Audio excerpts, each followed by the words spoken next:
আচ্ছা, আমি এখন আছি হচ্ছে এলিফ্যান্ট ক্যাম্পে। এটা হচ্ছে একটা এলিফ্যান্ট ভ্যালির মতো আর কি। ওরা হচ্ছে পালে আর হচ্ছে এখানে রাইড নেওয়া যায়।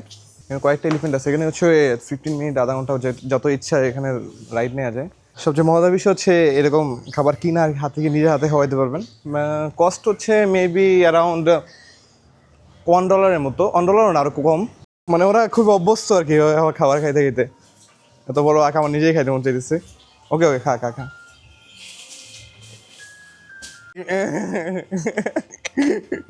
ওকে, ওরা নিজে থেকে আর কি বাইরে দিচ্ছে আর কি। আচ্ছা, একটা সব না খাওয়াই। এখানে একটা বাচ্চা হাতি আছে, আমি চিন্তা করছি ওরা কি খাওয়ানো যায়। উনি নিজে থেকে সব খাইতেছে। এই যারা দাঁড়া। ওকে, ও খাইতে পারে না, মেবি ওরে মুখে দিয়ে দিতে হবে। এটা মা আর হচ্ছে আমি বাচ্চা হাতি। খাইতেছে। মামা তো ভয় লাগতেছে। ওর খাওয়ার স্টাইলটা অনেক ভালো, কত ছোলা ছিলা তারপর খাচ্ছে, মানে মানুষের মতো খাইতেছে। বাকিগুলো হচ্ছে যে খুবই গবেট। ইস।